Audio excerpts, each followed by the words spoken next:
India today has very good healthcare in small pockets, right? So if you go to Delhi NCR or Bombay or Bangalore or Hyderabad, Chennai, comparable to the best in the world, you step out 50 kilometers away and the kind of graph goes down dramatically. Patient financing is a huge problem. Like you said, the missing 30% middle class, right? The top 20% is insured, the bottom 50% is probably covered by the government. What about the 30%? There are two main issues of healthcare. One is access. Second is ability to pay. Few technologies which I see coming up. One is obviously we have talked about ChatGPT, etc. You would have already heard of GLP-1, the miracle drugs which they are talking about. Yes. It's coming to India, and I think a couple of pharma companies are already talking about. Hello viewers, welcome to the next episode of Health Waves. Today we have with us Mr. Sumanta Ray. Mr. Sumanta is the Chief of Marketing and Growth in the Medanta Hospitals Group. He's had very diverse experience and has had the opportunity to work with some of the best healthcare providers in the country, including Apollo Hospitals Group and Narayana Health. Welcome, Sumanta. Thank you, Colonel Hemraj. Thank you for having me. You've had an outstanding career and extremely diverse experience across the board. Please take us through your very inspiring journey. So I, out of business school, straight out of business school roughly 27-28 years back, I started my career. I wanted to be a marketeer at that point of time, and probably a large part of what I do still is the same. So I started with advertising first few years. Today I'm in healthcare. Ironically, my first client was ITC. So I started working on tobacco, which is 30 years back, 27 years back. Was a very big business. Of course, the outlook to health and the awareness for health was not there so much. So after a few years, I was part of the co-founding team of Inox Multiplexes, which is now merged with PBR. That was also a very new thing in India at that point of time. The transition from single screen to multiplexes, and what we see as very normal today. Is that point of time it was very unique, and these fairly cutting edge at that point of time, if you look at it. Then spent a few years in the boom years of telecom with Bharti Airtel.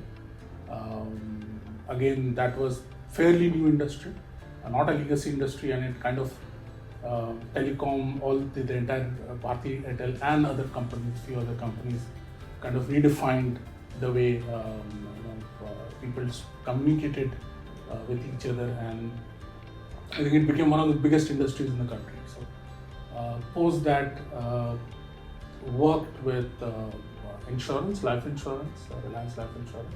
Again, initial years of private sector insurance, there was just post LIC and the new players coming in. So few years there, and then kind of as I was working towards things, I kind of started getting attracted towards working on healthcare. And my first plunge into healthcare was with Apollo Group, where I joined as the group head of marketing, based out of Chennai. Short span there, but kind of integrated across the group. Post that, moved to Narayana Health, which is where I spent a good 10 years. And then last few years I'm with Medanta. Probably I'm one of the very few healthcare executives who has had the privilege of directly working with Dr. Pratap Reddy of Apollo, Dr. Shetty of Narayana Health, and Dr. Naresh Trehan of Medanta. So, and then not too many people have a direct interaction. So I'm blessed that having had learned under them and keep learning. So yeah, in a nutshell, this is kind of been my journey. Exceptional. So these are some of the visionaries who have really set the stage for the growth of the Indian healthcare industry. So, Sumanta, we have recently undergone a major pandemic. COVID has really shaken the world. Millions of lives were lost. and India also faced the brunt of COVID pandemic.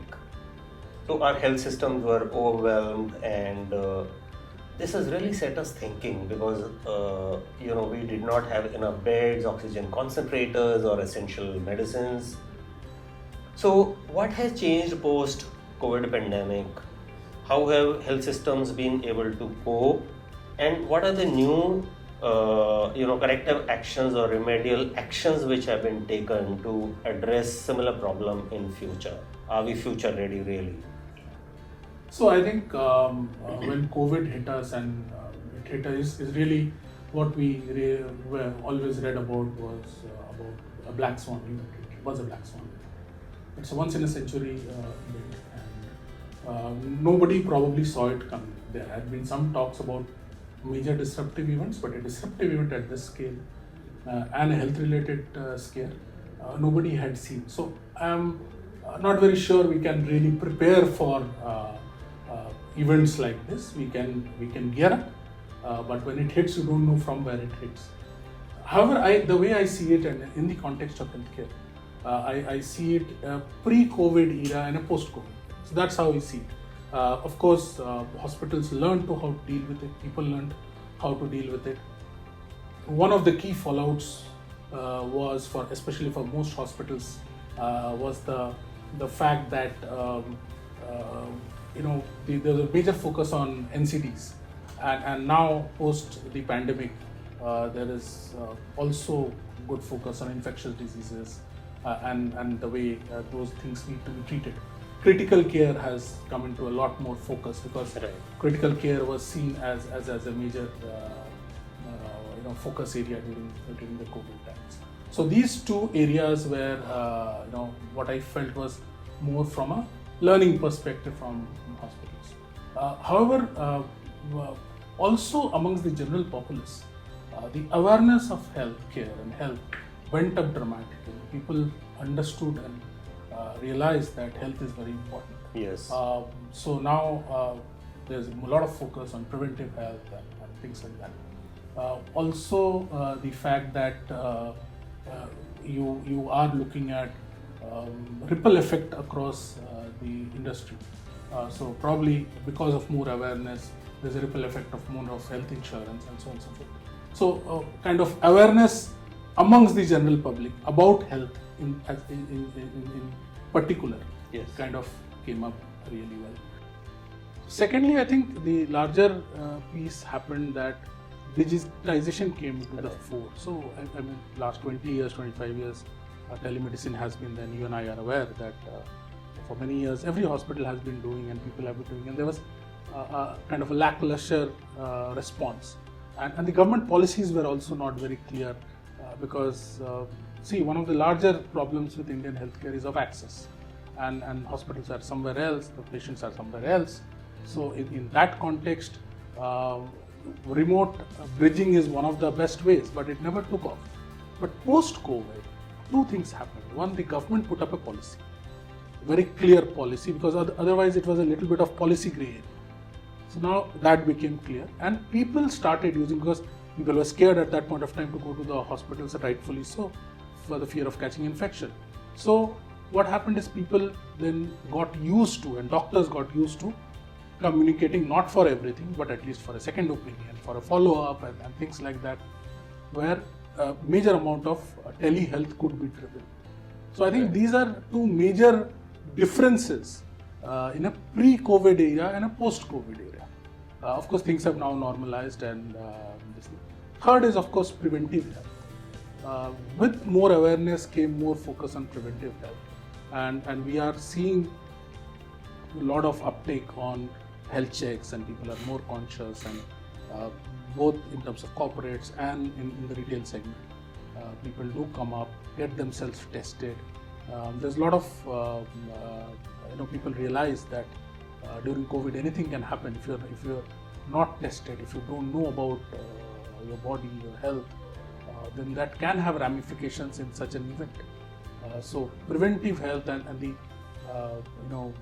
drive towards preventive health from a general population perspective, I think, is the third area where I see a post-COVID health care area as compared to a pre-COVID area. Right. So you rightly pointed out that large-scale screening or preventive health is really required, especially in the underserved areas. Almost 2/3 of the India's population stays in the rural areas, and they are the ones who do not know a critical disease until it becomes pretty late, and then they have to rush for critical surgery or a medical procedure. So there is concurrent role of the private providers as well as the government agencies. So that's one area, that major gap which prevails in the Indian healthcare industry. How do you think technology can bridge that gap, and what more needs to be done on that? See, technology is there. India, thankfully, being such a tech-focused economy, there are solutions all over, and there are younger players, there are existing players who are coming with technology. Hospitals are coming with technology. So I think one is remote access of a consultation. While it definitely does not replace the touch and feel of a clinical and face-to-face clinical encounter, it does help in things like follow-up.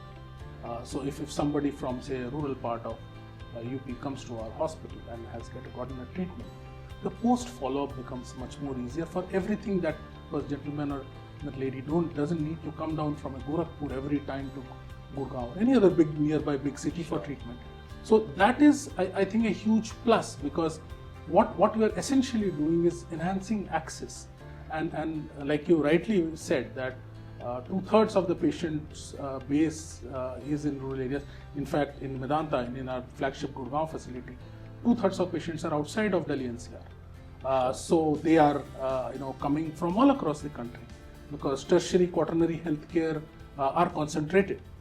Now, can technology bridge the gap? So there is teleconsults, there is teleradiology, we are talking about telepathology today, and then bits and pieces, many of these things are being done. I mean, we know that India does not have a very large number of radiologists.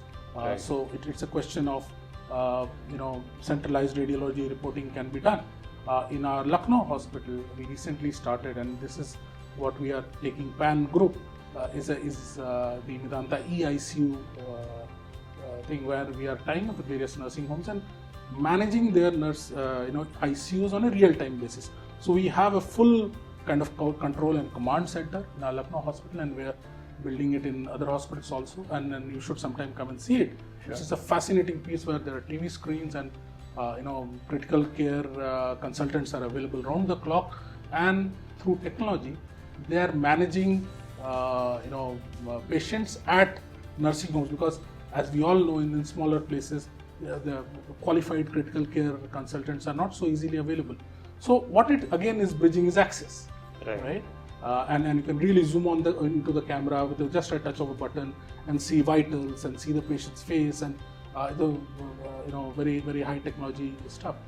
So these are the interventions where I think once the gap can be bridged and we are able to bring the benefits of healthcare. See, India today has very good healthcare in small pockets, right? So if you go to Delhi NCR or Bombay or Bangalore or Hyderabad, Chennai, comparable to the best in the world, you step out 50 kilometers away and the kind of graph goes down dramatically. True. So healthcare shouldn't benefit a few. Healthcare, education, these are kind of fundamental rights of people. So the more we are able to reach, and there I feel technology is playing a big role. Government is doing its own major initiatives. Private healthcare players also are doing it at a very big level. But I think this will be one of the themes going forward, and over time, as we are able to get in more and more people within the healthcare fold, that they don't have to go to quacks, or they don't have to, because of lack of specialized access to lack of specialists, they kind of be untreated or undertreated. That, as long as we are able to reduce over time, that I think is a major part of technology in healthcare. And at a very simple level, there are a lot of jazzy technologies. Yes. But this one, I think, is... This is a fantastic initiative. I think all the major healthcare providers across the country should follow this model. And what you are really saying is that there is an opportunity for collaboration and to exploit mutual synergies between the government facilities and the private healthcare providers to bring the best to the underserved areas. So, Sumanta, the Medanta Hospitals Group is known for providing some of the best clinical treatments to the patients, not just within the country, but also patients coming from across the globe. You have recently undergone a very highly successful IPO. So, what is your overall vision and what are the future initiatives which you are planning to undertake? What is really your future business strategy? So, when we and this predates the IPO. This relates to the vision of the organization and the way we at Medanta have tried to deliver healthcare to India. Right? So when Dr. Trehan set it up, there were 4 or 5 key pillars on which he felt he wanted to build the organization, which is bringing the best, the world-class healthcare to India. So that was the kind of vision. So there are parts to that vision. How do you deliver that? So what Medanta today does is few things very, very well and much better than others. So one is typically having the best clinicians. So as we speak, when we are sitting in this our Gurgaon facility, some 8 or 9 Padma Shri and Padma Bhushans as head of the departments in this hospital. Wow! And I don't. That's really commendable. Yeah, I don't know of any hospital in the country which has this kind of a galaxy of stars. So each person is a star and a big name in his own right, and the fact that they are at the cutting edge of clinical healthcare delivery, right? So that is one. So when we set up, and this has followed through even post IPO, wherever we open hospitals, and we are able to attract the best clinicians who want to come and work with us, and that is the delivery we do to our patients. So that is one part, exceptional clinical, and it's a team-led effort, and so on and so forth. Second part is our healthcare infrastructure. When we built, it is comparable to the best in the country. So this our Gurgaon facility is probably the single largest building in the private healthcare space in the country at over 1,300 beds. It's also built, so the size of the infrastructure, the per square footage of the bed, even in other hospitals, Lucknow and Patna, we have followed the same design methodology, where we, if you go to our patient areas, they're big, light, airy, well lit, so that patients are relaxed because they are coming under a lot of stress and so on and so forth. So infrastructurally, for example, in this hospital, when we have built, and the way we built, each floor is like a hospital in itself.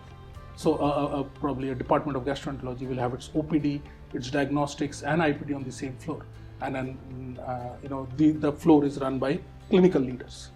Okay, so it is like a multi 5-10 hospitals within one hospital, or 12 hospitals within one hospital. So infrastructurally has been and why I'm saying that these are continuing themes. Right. This happened in the past, and we are doing the same thing. What we did in Lucknow and what we did in Patna are the same when we were building this thing. Third part is, of course, cutting edge technology, right? So of course, things like CyberKnife and various other healthcare in itself is generally at the cutting edge of medical technology in India. Most larger players would be, but to take it to underserved areas is where Medanta has been really excelling, and that probably continues as a thematic to our future growth. So, for example, very recently we launched radiation oncology in Lucknow and Patna hospitals, both within a couple of months of each other, and where the latest variant edge machines, which are like the newest ones in the entire northern and eastern India, and we set it up in Patna and Lucknow of all places. So ultimately, to the earlier question when we were discussing access, yes. You're not only accessing the doctors, you're accessing cutting edge technology, and for that you need not necessarily need to come to a city A or city B. You're getting it nearby to yours. So these 3-4 things have actually kind of enabled field growth, and apart from, of course, care and empathy, which we do. So these things have continued fueling the growth and will continue fueling growth. The way we are, in fact, strategically we are looking at to reach more hospitals, more people. So we have an upcoming facility in Noida, around 650 beds. should get commissioned within a short span of time. We have announced a hospital in South Delhi. So that will complete our Delhi NCR these 3 large hospitals. And then we obviously would look at more opportunities wherever appropriate. Having said that, we have also, so this is like the kind of horizontal expansion we have looked at. Vertically also, we have looked at multiple verticals, much beyond the hospital vertical. So a year back, we rolled out our lab business and our OP pharmacy, retail pharmacy business, home care. Now these are initiatives which kind of are, kind of lay side by side to the entire acute healthcare, complex surgical healthcare which we deliver. So all these layers also we are building on top. So that's the expansion is on a horizontal framework and a vertical framework. On both sides we are kind of looking at. That's kind of broadly the strategy we are looking forward. So you will see more and more growth on these areas. Right. So most of your hospitals, existing and the new facilities which are planned, they're all, tertiary care or quaternary care. Yes. Are you also looking at single specialty hospitals in future? Not at this. There is no discussion on such. Right. But however, we have got a lot of few clinics. Okay. We are looking at primary, secondary care clinics. We believe that surrounding our hospitals, we should have a kind of a network of primary, secondary care. It's not everything you are getting admitted. If we are wanting to be an integrated healthcare player, we have to be on that chain. So we run a lot of successful in Gurgaon and in a few other cities, but largely in Gurgaon. A lot of our successful clinics within our RWA complexes, where we run and manage and build that. So those are again ways to reach the user. So whatever format is appropriate, whatever format is good, we feel for the patient, for the delivery of healthcare, we will go into those formats. But we are going format-wise, we are going ancillary things like lab, pharmacy, etc. So we're kind of working on all the 4 corners of the healthcare box. So, Sumanta, one of the major challenging areas currently in healthcare delivery is really looking after the patients in the underserved areas, which is, tier 2, 3 cities and rural areas. You have put in place a very nice model of hub and spoke. For example, let's say in Lucknow, you have a beautiful facility and you have number of outreach clinics, right? So, which helps you look after a larger geographical area. Your typical drainage area could, spread into hundreds of kilometers really. Do you have any plans of going to tier 2, 3 cities? And how does this model of having a hub and multiple outreach clinics really bring quality healthcare delivery to the underserved areas? Sure. So the way I look at it is it's a 2-pronged thing. One is building infrastructure in underserved areas. That is one. Secondly, ensuring that underserved people have access to healthcare and clinicians who may not be at that location. So these are 2 parts, and you have to use a combination of both to solve this problem. So when we opened in Lucknow around 4 years ago, we were probably one of the very few players to actually move into, probably one of the primary players to move into Lucknow in UP, in the state of UP, kind of from a healthcare perspective, to that extent quite a laggard state, because UP, Bihar, and then what we call the Hindi-speaking large belt was coming to Delhi NCR for treatment, right? So that's why, like I mentioned, 65% of our patients are from those markets, and so on and so forth. So we set up this hospital in 4 years. It's as big a hospital. So we didn't, when we set up a hospital, we didn't go there and saying, no, we will do a kind of lighter version of Medanta. No, we said that whatever benefit and whatever healthcare infrastructure we are able to provide in Gurgaon, we should be able to provide in other markets. So Lucknow hospital, if you look at it, it's a 1,000-bed hospital.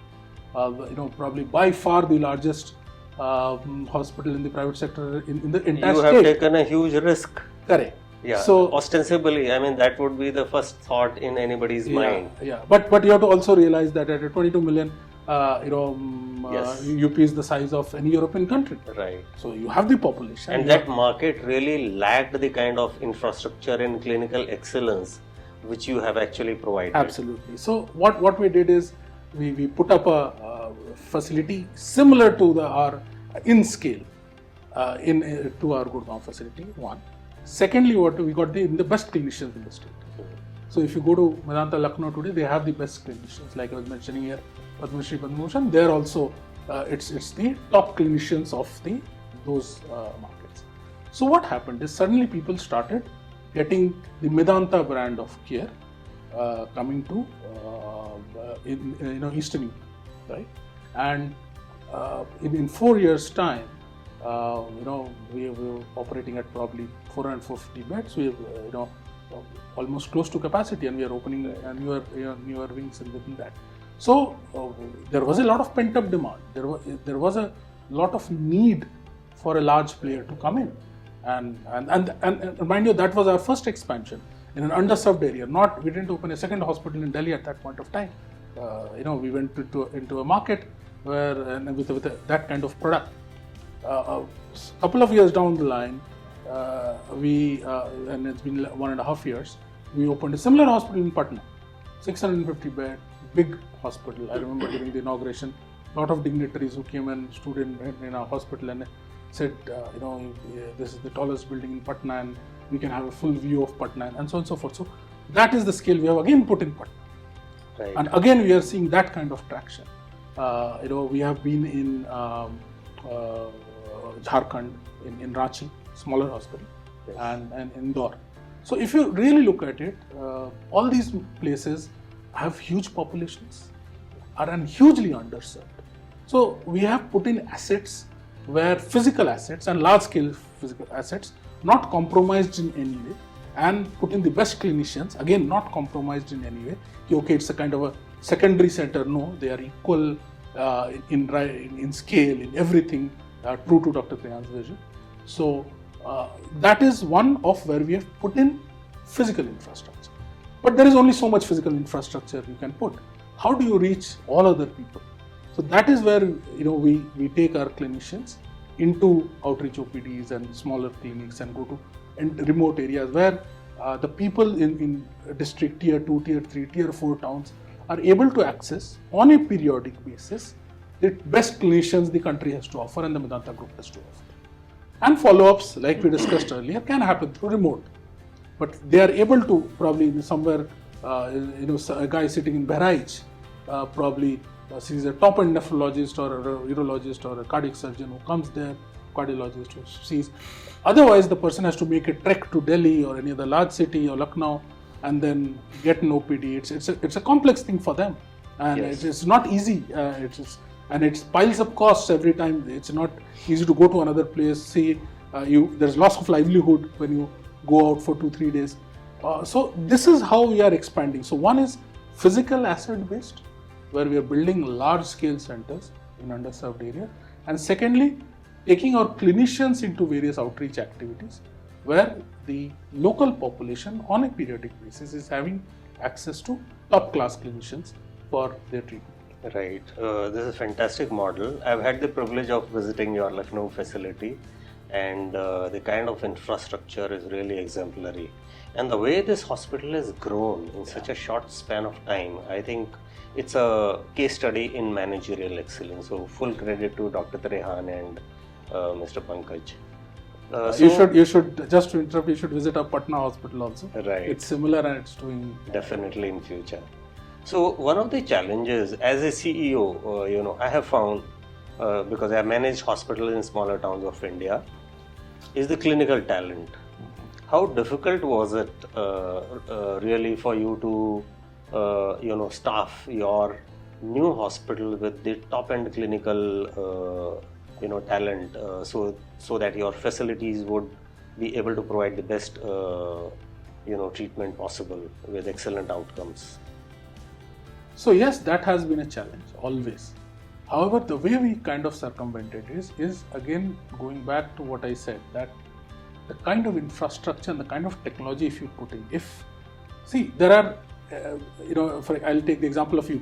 Okay, there are 22 million people. So I'm sure within that population, there are top-notch doctors, top-notch clinicians, right?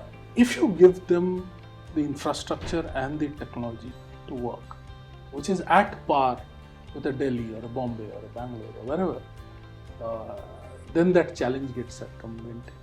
So when we are looking at a tier 2, if you are able to bring that scale, then it becomes okay for them to do that. So we have had in both Lucknow and Patna, we have had many clinicians who are working in Delhi or elsewhere, whose state of origin is from those states, have chosen to go back and become clinical leaders there and be closer to their families and homes. But you have to provide that level of infrastructure. You have to provide that level of technology to be able to attract them to be into those markets, so that then they are able to have they see future healthcare growth in those markets. Right. So some of your hospitals, the way they have grown immediately after launch, it has a lot of valuable lessons in marketing and sales.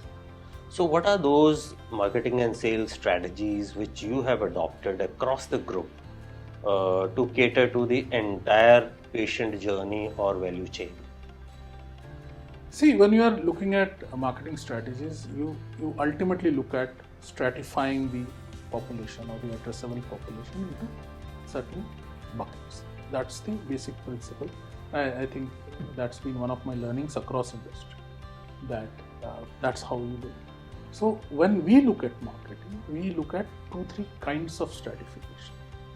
One is to look at a patient life cycle stratification. So there could be from pregnancy to a pediatric group, to a working group, to a geriatric group. And then you look at device marketing strategies to work on it.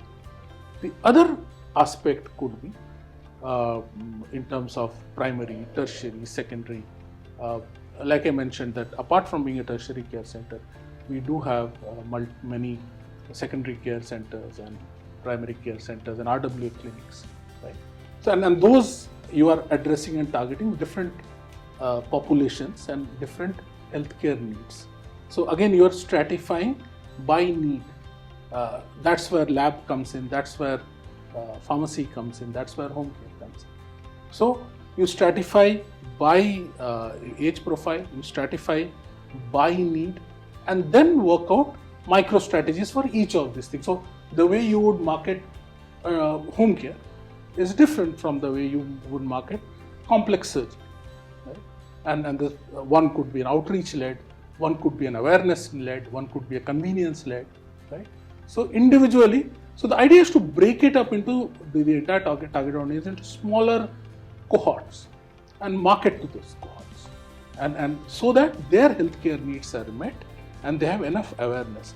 The awareness part plays a huge amount of role in marketing, as you are very well aware. You have done that yourself very successfully. So one is the clinical processes and the treatments. How do you create awareness, even through digitally, through your website, through literature, through this thing. The other thing is how do you showcase the clinicians and the work, the complex case studies that happen, and so on and so forth.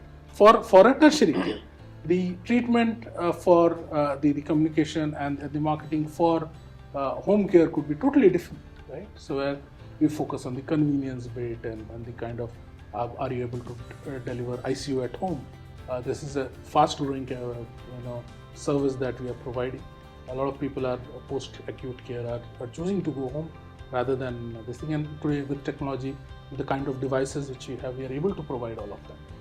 So we kind of segment and work on it. Preventive health is another part where you focus. We're seeing that as a significant growth area where people are today conscious, and you need to create newer and newer products. So there's predictive stuff, there is genomic stuff which we are dabbling with. So slowly, more and more things are being developed that side. So there you are addressing a very different population, which is a healthy population.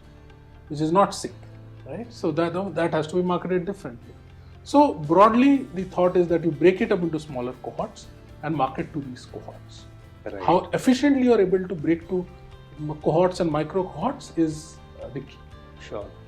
So, one of the key pillars of healthcare delivery is patient centricity. So the providers who are patient centric, who look at delivering clinical excellence, focused on excellent outcomes and improving the overall patient experience, are likely to do much better. Right? So what are those personalized marketing initiatives which you have instituted or successfully implemented across Medanta Hospitals Group?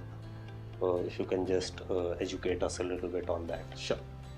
So one important aspect of this clinical data, based on longitudinal availability of patient data combined with predictive analytics, is likely to throw up some startling statistics and ensure early detection of major illnesses and diseases before they become very debilitating. Correct. Right? So maybe once Ayushman Bharat is fully implemented, every patient has Aabha cards and all their clinical data is uploaded on the national portal. I think we will have humongous data available which will ensure better healthcare delivery, personalized medicine and care to every patient as per his bespoke need. So this is very, very critical for healthcare delivery at the national level.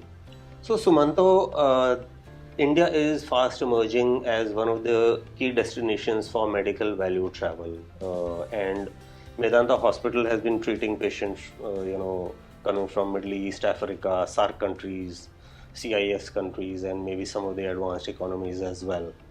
So what are the key dynamics of this industry and what are the strategies which you have found very successful in implementing your MVT strategy? See, to my mind, my observation is that MVT in India is largely a kind of, we treat it like a cottage industry. There's not too much method or science, and there are people who come in, there are natural flow markets like Africa, probably Middle East, CIS, SAARC countries. Broadly, this is the lay of the land, and these are the people who are coming. And they come through informal channels and so on and so forth.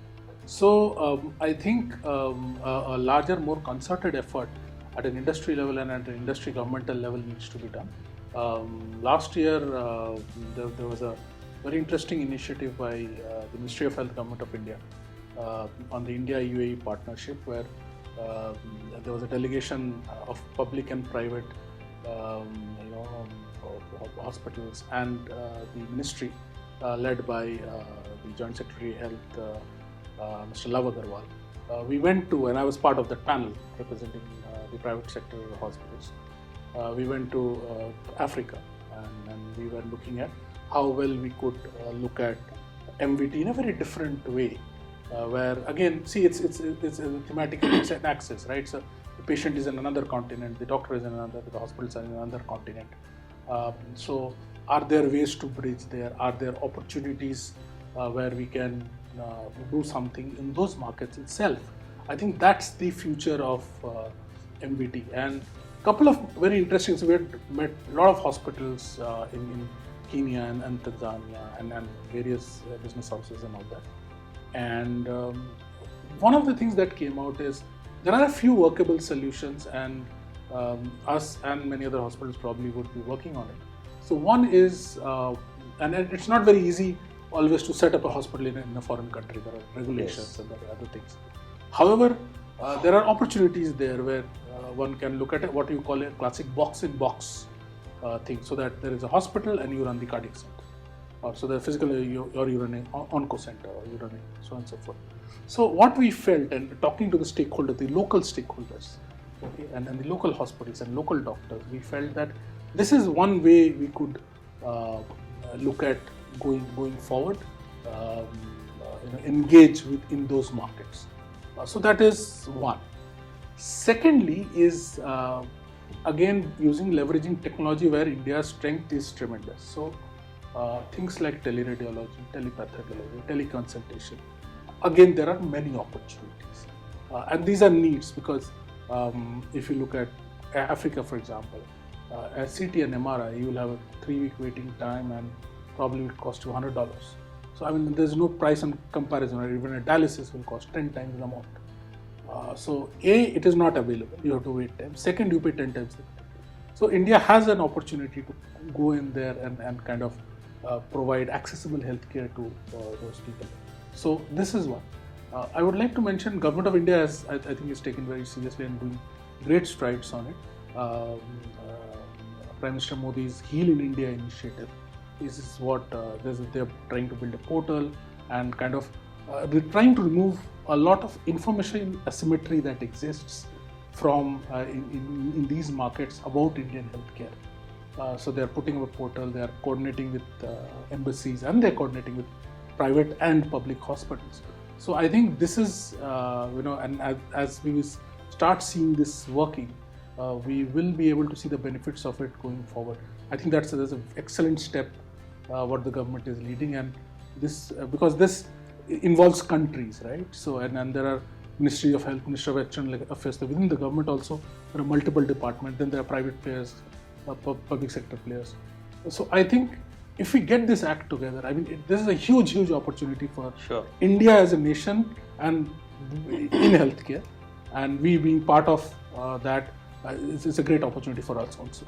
So I think this will play out really big over the next couple of years. So this is really heartening. I've had an opportunity to work in Africa, and I know how skewed or suboptimal the healthcare industries are, especially in sub-Saharan Africa or in East and West African countries, some of them which you already mentioned. Sure. So it's wonderful that the Government of India has made it a priority and working in close conjunction with the private healthcare providers. I think the future of the medical value travel in India is extremely bright. So India is, as you know, the third largest startup ecosystem in the world, and there are a large number of new age healthcare companies. AyushPay is one of them, and they are trying to complement the existing healthcare delivery ecosystem to bring good healthcare delivery to our patients in the underserved areas. So how do you think this synergy might play out in future, and how can both work in tandem to really bring the best to the patients?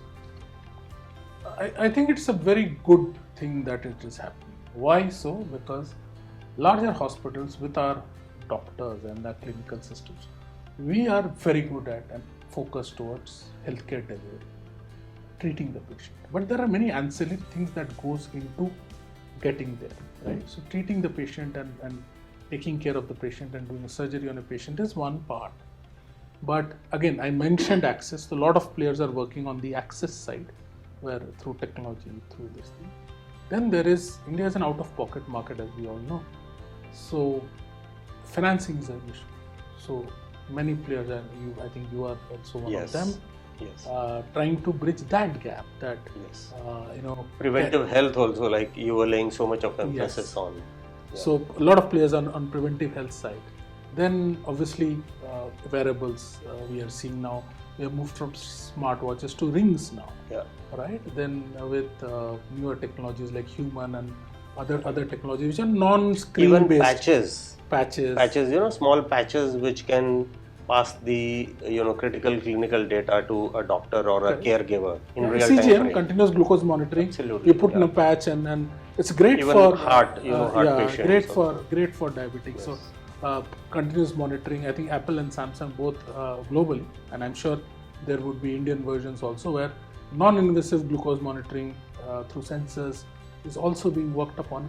So there is a whole lot of areas where new collaborations can come in and will benefit the patient, because all one player or few hospitals cannot solve all the problems. There are ancillary problems where, especially on the tech side, if people who are very strong on a technology platform will complement hospitals, where they will help people reach hospitals better and get a better treatment. So it is a very complementary thing. I see that as a huge focus area where there is some amount of technological collaboration that is already happening on the medical device side and so on and so forth. But on the patient interaction side, I see that as a huge thing. I mean, patient financing is a huge problem. Like you said, the missing 30% middle class, right? The top 20% is insured, the bottom 50% is probably covered by the government. What about the 30%? 30% is probably at the size of Europe. So Correct. I mean that's getting missed out. Yes. So who's financing them? And in India, you shouldn't have to sell your land to get treated, right? So that's not right. That's not morally, ethically, that any as a nation, as a growing nation, as an upcoming nation, as one of the bigger world powers, we cannot let that happen. Right. So patient financing is a big thing. So what you guys are doing is pretty good, and I wish more and more players come in and do that. That at least when somebody is getting treated, the last thing, they shouldn't look at the fact that no, I will not get treated because I don't have the money. It shouldn't happen that way. Yeah, so like we call it embedded health. So embedded insurance and financing. Yeah. They are very critical. You worked in insurance earlier, and you Yes. have vast experience in working, Yeah. through this ecosystem, and now with the hospital. How do you think the synergy between the two will bring the best to the patient?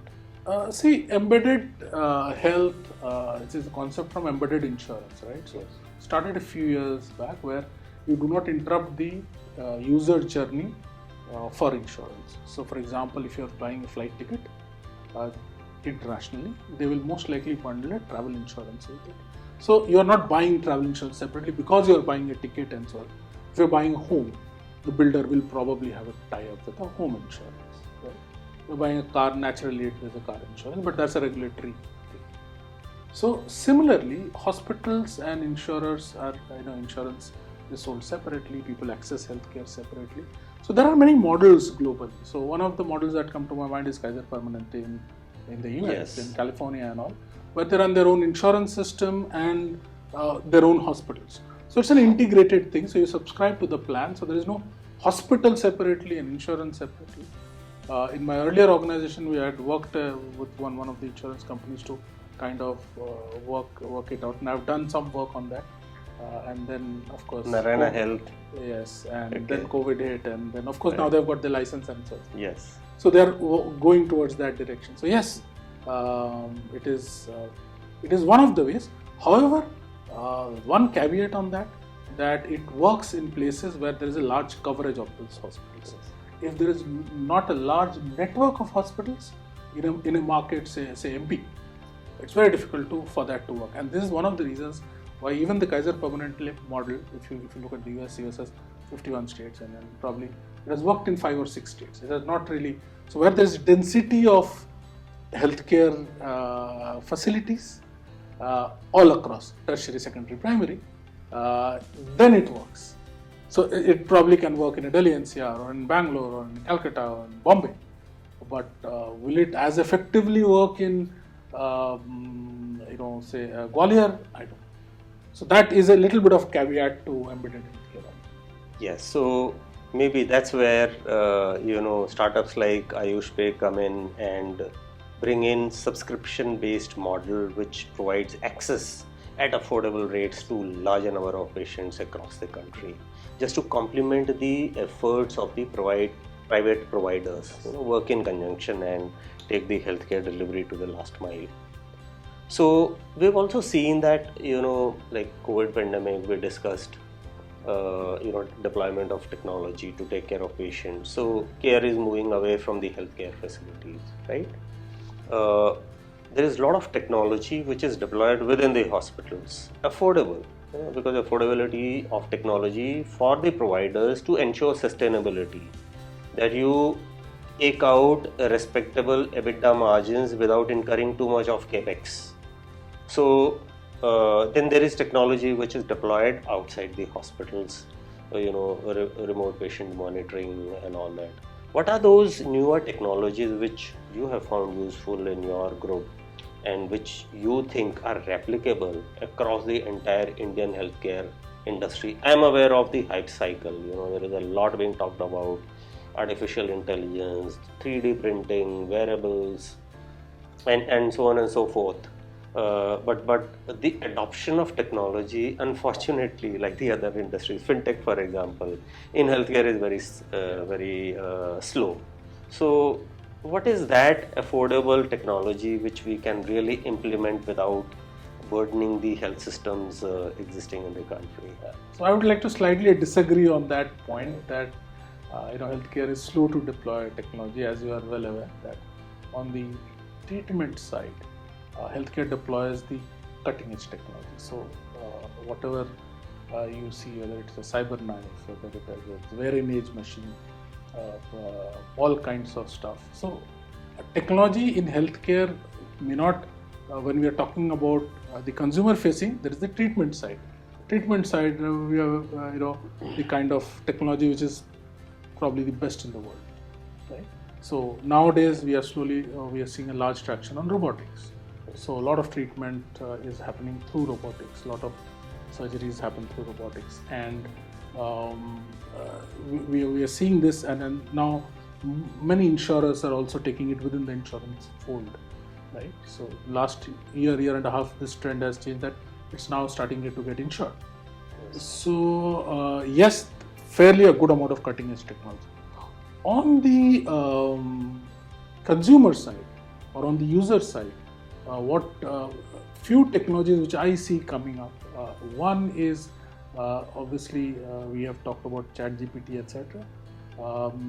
How that plays out in healthcare, but it will be interesting to see, if, especially in kind of documentation, etc. How does that come out? Medical records is, as you are aware, is a very important part. How does that play in medical records? So that's one part. Then you would have already heard of GLP-1, the miracle drugs which they are talking about. Yes. It's coming to India, and I think a couple of pharma companies are already talking about. So that's the kind of diabetes drug that reduces obesity. Yes. And we are in India sitting in a diabetes pandemic and an obesity pandemic. Yes. And those things will radically. So along with that will come a lot of wearable technologies, wearable diagnostic technologies, rings, and so on and so forth. So it's kind of an ecosystem that is coming up. So that I see as another area where a lot of technology will get deployed. Fantastic. So we've been discussing COVID pandemic, a lot of new initiatives from the government of India like Ayushman Bharat, Digital India. There is a lot of participation of the private healthcare providers in bringing good technology and healthcare delivery to tier 2-3 cities. Over the last 4 years, we've had almost 30,000 crore investment into the country, and this money will actually be available to be deployed, to tier 2-3 cities. And of what the buzz across the industry is that, major portion of this is likely to be deployed in tier 2-3 cities because those are the underserved areas. And there was a recent report on the affluent India. So a lot of people in tier 2-3 cities can actually afford good quality of treatment, but the access is really not available. Like you said, you are opening good facilities in tier 2-3 cities, so are other providers, and with this money coming in, 30,000, potentially you can have anything from 30 to 60,000 additional beds in tier 2-3 cities, right? So the Indian healthcare industry today is in really a flux. So the government of India is also mandated to increase the healthcare spend to 2.5%, right? The advanced economies are spending 8 to 10%. US is spending almost 20% of its GDP on healthcare delivery. So we need to increase the healthcare spend from the government side. The balance will come from the private players, right? How do you see the future of the Indian healthcare industry? How is it going to shape up? And what are the changes that you see which will be beneficial to the end beneficiary who is a patient, especially in smaller towns? So I think, and we have touched upon this during the course of this discussion, is that in India healthcare primary problems are two. So India produces great doctors, right? So and across the globe, Indian doctors are well respected. They're the top level clinicians anywhere in the world. Take US, you take UK, you take many other, Australia, and so on. So creating enough doctors is a lesser of a problem. We have doctors. Technology, yes, we have technology. We have it's a big technological thing. There are two main issues of healthcare. One is access, second is ability to pay, the out of pocket. These are the two problems, and the solutions to these problems will drive healthcare in the future. As more and more players set up more hospitals, so like we opened in Lucknow, now we hear that a couple of other players are opening equally large centers. It's good for the or state. Consolidating, maybe acquiring some of the existing hospitals. Yeah, more than acquiring, I'm saying probably bringing new world-class treatment into. Yes. So the more clustering happens, it's good, right? So with that kind of infrastructure, it comes. So you are and they will do their own outreach and so on and so forth. So access, the deeper penetration of access happens, right? So more and more people are able to access. The second problem is that India is largely an out-of-pocket market. Okay, so government is taking part of care of it through their AyushPay. Previous to that, they had CGHS and ECHS and so on. So they are taking part of it. Probably top 15-20% insurance. The middle part is like players like you are coming in. Even within the insurance, what we are seeing is the patient base. The insurance is also increasing penetration from that top 20%. They are also coming down below. They are putting up innovative products and so on and so forth. So what will happen is, as long as we are able to bridge this peer conundrum where somebody else pays to whatever extent, even part of it, right? And the people have access to good healthcare. This kind of completes the entire journey. That okay, you don't have to sell your house to get treated, and you don't have to go to 1,000 miles away and sit and try to find who's the good doctor and how to get treated. These two problems, if we solve, and a lot of work is happening in this area. As we keep on solving more and more and bringing more people under the healthcare net, it almost becomes kind of a guarantee that everybody will have good health, right? So these two problems are getting solved, and this, as we solve them, as we speak, all of us are involved in solving these problems. As these solutions come in, we will see a great. I am very optimistic about the healthcare scenario, both from as a healthcare provider and as a common person who uses healthcare. You and I also are users of healthcare. Yes. We are patients. We are consumers of healthcare. So from both perspectives, I see great hope. Wonderful. I see a very bright future for the Indian healthcare industry. So, Sumanta, you are a very diverse personality. How are you like off work? What are your other areas of interest? I see you're very fond of reading. Yeah, so I read a lot.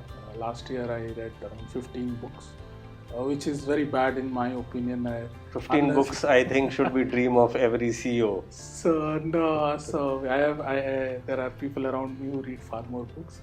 So I try to read more books, and quite a few.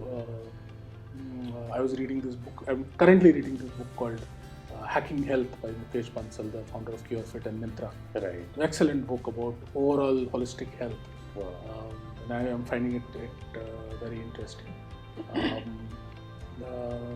There is another book which I find very good in terms of focus, called Success versus Joy, written by Geet Sethi, the snooker champion. So how do you focus and how do you derive joy at work? Then there is another book a few days back, I read a year or so back, called The Professional by Subrata Bagchi. Subrata Bagchi is the founder of Mindtree Consulting. Yes. So how to conduct yourself as a professional, because I believe integrity and those things are very, very important as a professional. Yes. So it is your conduct as a professional. And another book I read recently was, I think, Let's Talk Money by Monica Halan, who was the editor of, ex-editor of Outlook Money. Excellent book about personal finance. We all work in businesses and we're very good at, managing the organization growth and organization money. Most of us are pretty terrible at managing our own finances. And she has shown very simply, and then where she writes that even as editor of Outlook Money, her personal finances, she was also not managing well before she got into all of that. Very simple tips of how to manage. When I found that, of course, there are many other. So reading is one area where I have a lot of interest. Another area we were talking, of course, a shared interest in swimming.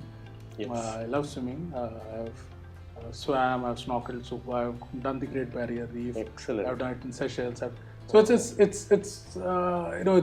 something that really rejuvenates me as a form of it's very important exercise than anything else, because you would realize that after a hard swim, nothing is as refreshing after a hard swim. At least I don't find it in running and cycling, but I'm sure other people do. But it's just a very, very refreshing thing. So that is one thing. Teaching is one thing I really like. I teach a full course at Goa Institute of Management on healthcare marketing. When I was in Bangalore, I used to take a course at part of the PGPX program of IIM Bangalore on healthcare marketing. I do teach at various other colleges. So this is another passion of igniting minds. So it's a very personal satisfaction piece. Yes. So I kind of somehow take time out, teach on Sundays and so on and so forth. But I feel there's no greater satisfaction than seeing people. So yes, these 3-4 things, nothing very spectacular hobbies, but I think there's a lot for young healthcare professionals to learn from your these varied interests. So what are the you are kind of a role model for many budding healthcare professionals, right? What are the traits you think they should develop or make efforts for to move up to the C-suite? So I think first thing is to understand that when you're working in a corporate scenario, whatever function, so people will come from HR, finance, whatever, or various operations. Typically hospitals have large operations, and this is not necessarily true of only hospitals. For any corporate, when you're trying to look to go to a C-suite, you have to understand that you have to have a revenue and a profitability focus, because ultimately all organizations have two things. One, they have a mission to deliver something, and secondly, they exist to maximize shareholder value. So if you are looking to go to the C-suite, it does not matter which function you are going to, but unless you have a revenue focus and unless you have a cost focus or a margin focus, if you don't have, you need to build that. So I implore everybody who's aspiring for a C-suite to build that focus. Right? Second thing is to have is adaptability. See, world is changing. We talked about COVID. Nobody knew what would happen. But we adapted. People adapted. Now, when you are at the C-suite, you have to drive the adaptability decisions. Till the time you have reached a C-suite, you are not driving adaptability decisions. You are doing some things which probably at the senior level leadership is deciding and you are implementing. Probably doing a little bit of thought on the at your level. But when you have to go to that level, unless you are adaptable, you cannot change strategies. You cannot react to situations. You need to be reacting to situations. That I think adaptability is very especially in the VUCA world. Especially in the VUCA world. Third, I feel is very, very important is curiosity. You need to be curious. You need to be curious as a child, and unless you are curious, because you don't know in the business world what's going to work. So probably you try 10 things to work, 8 don't. Problem is you don't know which two is going to work.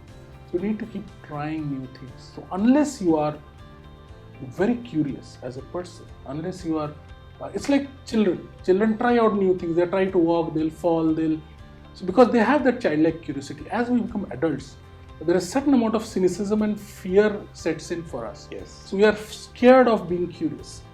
If you are curious, you'll become more fearless. And if you're fearless, you'll take risks, you'll plan out things better, and you'll be able to do better. So I find curiosity is very, very important. The fourth trait I find is very important at a C-suite, and this needs to be, one needs to be very cognizant, is integrity. I mentioned the book called The Professional and many other things. These things, remember that at a C-suite level, at the leadership level, thousands of eyes are watching your action and behavior every day. You are a role model. If you cannot behave like a role model, I don't think you have any right to do that. So it is very important to have personal integrity, because to have that integrity, because people get attracted to people who have a lot of integrity, right? Because to succeed in any organization, you will have to surround yourself with smart people, right? And smart people will only respect you if you have integrity, because they are smart, Right. So integrity is very, very important. Lastly, and this is not very well spoken, it is spoken in the context of getting some training, getting some learning, but mentorship. I have had the really good fortune across at least 5 organizations having some really great mentors, at a very, very senior level, who I could emulate. Sometimes they would guide me, sometimes I would look at them and watch them and try to emulate them and learn. It is very important to have 3 or 4 mentors, and they could be from different walks of life. Yes. Who guide you, who kind of become your personal compass, career compass, moral compass, ethical compass. It's very, very important. So it's important to have your own group of mentors who kind of guide you to the path, because it's not a natural flow. Like they say, not everything is found on Google. Right. Not everything is found on Google. So this is fantastic, suggestion for the budding professionals. You've touched upon some of the most critical aspects which they have to master to succeed in the corporate world. So thank you so much, Sumanta, for these wonderful insights, and I'm sure the viewers would get immensely benefited with those. Thank you, viewers. I'll be soon back with another episode of Health Waves. Thank you. Thanks a lot.